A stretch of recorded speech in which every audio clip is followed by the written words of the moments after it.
Norsign Books presents Ramadan Miracles, Stories of Faith Found in the Ordinary. The Boy Who Counted Mosques, Part 1, Mosque Number 1. Dakar, Senegal. Moussa Diop is 12 years old, 8 years without a father, and armed with a bicycle, a notebook, and a plan to visit 200 mosques before Ramadan ends.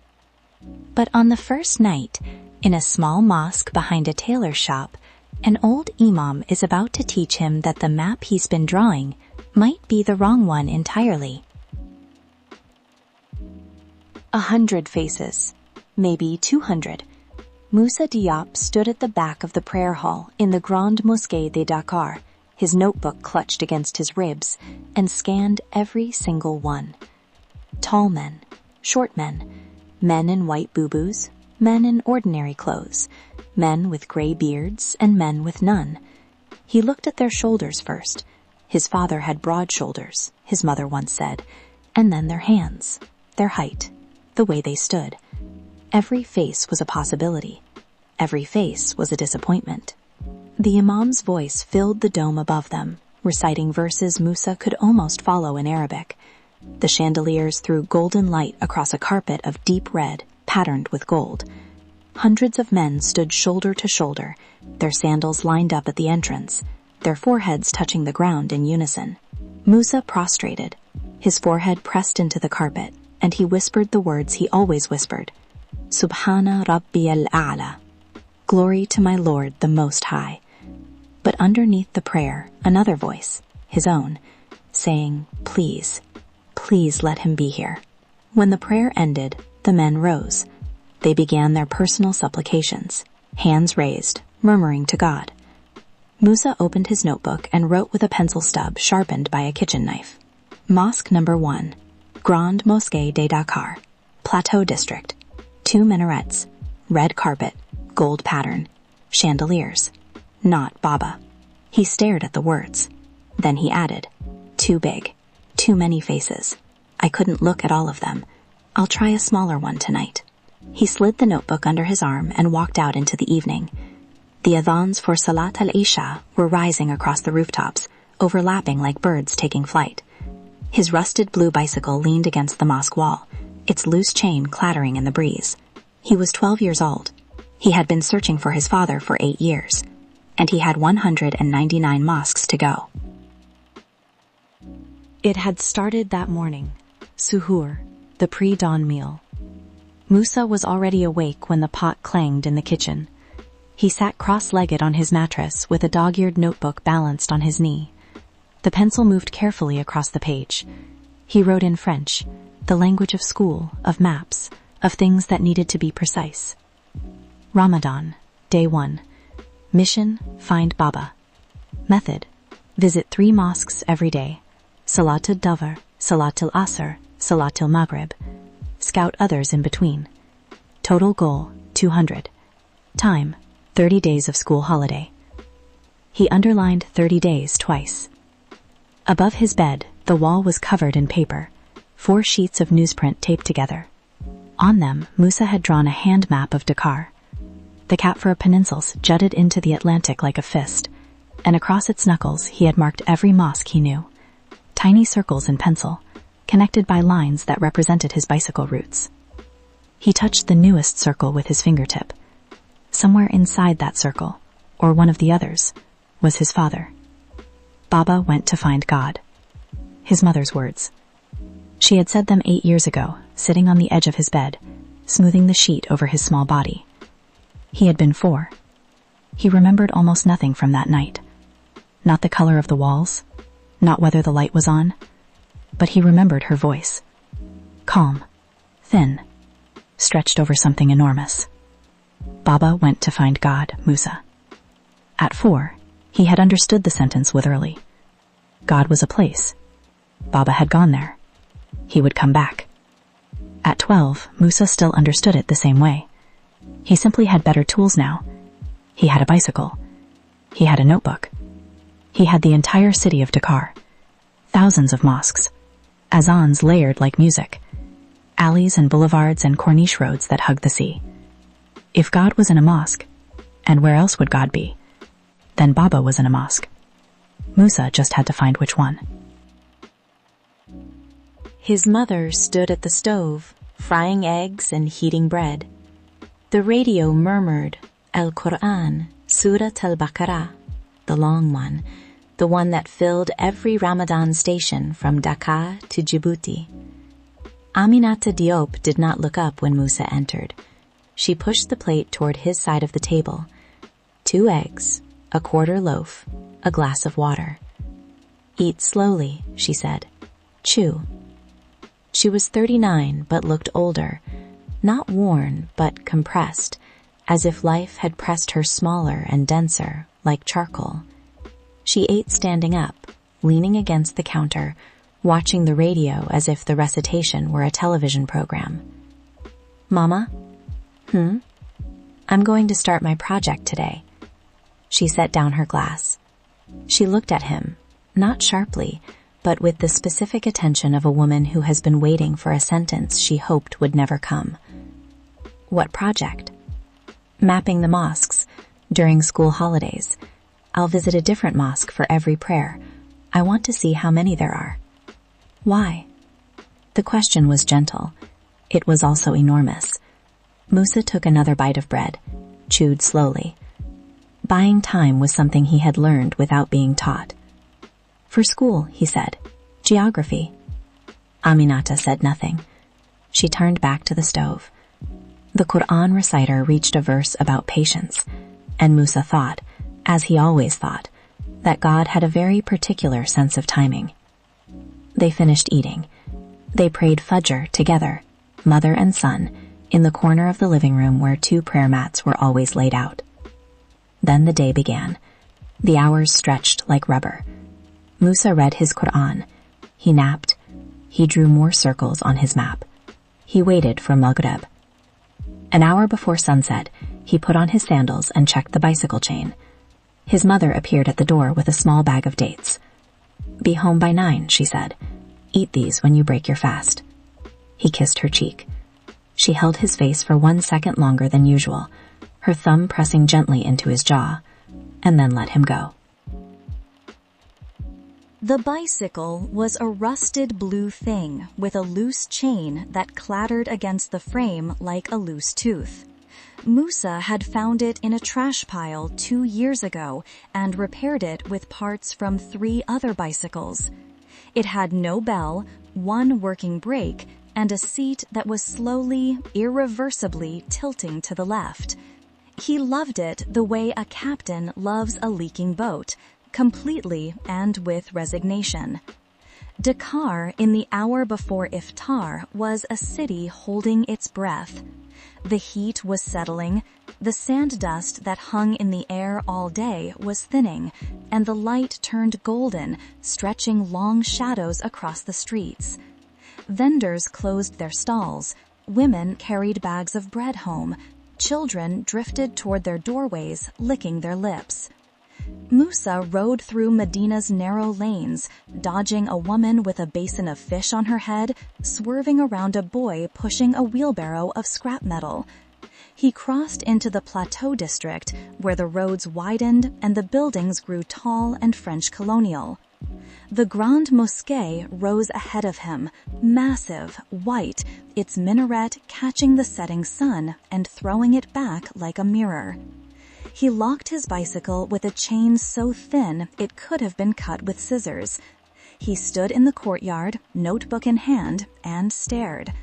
He had seen pictures, he had cycled past 100 times, but he had never been inside. The mosque was enormous, domed, pillared, geometric lines, and a central courtyard tiled in blue and white. Men in white boo-boos streamed in from every direction. The air smelled of oud and diesel and the Atlantic. He did not see his father. Of course he didn't. He had known the first mosque would not be the right one. But logic and hope are different countries, and Moussa had been living in hope for 8 years. He walked in, scanning every face, every tall man, every man with soft shoulders, every man who might have once carried a 4-year-old boy through a market. The prayer hall was vast. Moussa slipped into a spot near the back and performed his ablution: hands, mouth, nose, face, arms, head, feet, fast, mechanical. He had been doing wudu since he was 5. He did it with the efficiency of a boy who cannot afford to waste time. He cycled home in the blue dusk. His mother was waiting with millet couscous. She did not ask where he had prayed. "Eat more," she said. "A fasting boy who rides a bicycle all day needs more than dates." He ate. He went to his room. He added the Grande Mosquée to his wall map, drawing the 2 minarets with careful little towers. Day 2. Moussa had visited 8 mosques between Al-Fajr and Al-Asr, rushing from one to the next until his legs burned. By Al-Maghrib, he stopped at a neighborhood jama'ah tucked behind a bakery on Rue Blanchot. Green carpet, 1 fluorescent bulb, 14 men. The Imam was barely 30, with a nervous recitation that rushed through verses like a man running for a bus. None of them were Baba. Mosque number 9, green carpet, 1 room. They served thiaboudienne. The rice was very good. Not Baba. Day 3. Moussa almost didn't go. His legs were sore. The loose chain had come off twice. But the notebook called. The wall map called. The unfinished circles tugged at him the way an unfinished crossword tugs at the solver. He chose a mosque he had never noticed, a small building in Grande Dakar, tucked between a tailor shop and a telephone card kiosk. No minaret. A hand-painted sign on the gate, Mosque de la Paix. The gate was iron, rusted, half open. Beyond it, a courtyard no bigger than a bedroom, with a single mango tree and a row of plastic sandals against the wall. Moussa leaned his bicycle against the wall and went to perform wudu from the tap in the corner. He was rushing. He always rushed. Wudu was a task, not a pleasure. When a voice came from behind him. "Little brother." He turned. An old man stood in the doorway. White prayer cap, a boo-boo so clean it seemed to glow, a face like a walnut, brown, creased, eyes smiling before his mouth joined them. He leaned on a cane, but his posture was straight. "You're washing very fast," the old man said. "Are you late for something?" "No, uncle, just praying, al-Isha." "Ah, but you're not praying yet. You're performing wudu, and wudu deserves its own time, don't you think?" The old man limped forward and stood beside the tap. "May I?" Moussa stepped back. The old man turned the water to a gentle stream and held out his hands. "Bismillah," he said, 3 times. The Prophet, peace be upon him, washed each part 3 times. He washed his hands, his mouth, his nose, slowly, deliberately, as if each motion were a sentence in a letter. "Your hands, then your mouth, rinse, don't swallow, then your nose, then your face, from the hairline to the chin, ear to ear." Moussa blinked. "How do you know my name?" The old man smiled. "Your mother is Aminata, the seamstress. She hemmed my daughter's wedding dress 4 years ago. You sat in my courtyard and drew pictures of buildings." He dried his hands on his boo-boo. "I am Ibrahima. I am the Imam here, and you are the boy who draws maps." Moussa's face went hot. Imam Ibrahima held up a hand. "You don't need to explain. A map is a beautiful thing. Come, let me show you the rest of your wudu." He guided Moussa through each step with a patience the boy had never encountered from an adult. Each movement was unhurried, named, explained. "This is a gift," the Imam said. "You are washing away the dust so that you can stand before God clean. Not just your body, your attention. When you wash your hands, you are saying, I will use these for good. When you wash your face, you are saying, I will see the world with mercy. Moussa listened. For the first time in 3 nights, he was not thinking about his notebook. They prayed together. Only 9 men, all old, all neighbors. The Imam's recitation was slow and clear, each verse landing like a stone dropped into still water. Something settled in Moussa's chest, like sediment drifting to the bottom of a glass. After prayer, the men shared dates and bisap juice. Imam Ibrahima poured Moussa's glass himself. You have very fast hands, Moussa, he said. Is your heart also running? Moussa looked at the dark red juice. I don't understand, uncle. You came here with a notebook. I saw it in your bicycle basket. You've been to other mosques this Ramadan. You're counting them. Moussa nodded, his throat tight. Why? The same question his mother had asked, but under this mango tree, with evening settling around them like a shawl, it felt like the Imam actually wanted the answer. My father left when I was 4, Moussa said. My mother said he went to find God. I think he's in one of the mosques. I just need to find which one. The silence was long and warm. Imam Ibrahima did not gasp or pity him. He simply sat and breathed and let the silence hold the weight. Then he said, You are welcome here whenever you need to slow down, little brother, whenever you need to stop running. Moussa finished his juice. He put on his sandals. At the gate, the Imam called him back. Moussa? Yes? Al-wudu is a map, too. The Imam's smile was the kind that stays in a room long after the person has left. It tells you where you are. That night, Moussa wrote in his notebook, Mosque number 22, Mosquée de la Paix, Imam Ibrahima. He taught me al-wudu properly. I think I've been doing it mindlessly for 7 years. Then, underneath, he stared at a sentence. He crossed it out. He wrote it again, exactly the same. He says al-wudu is a map. I think I'm mapping wrong. He set his alarm for al-fajr.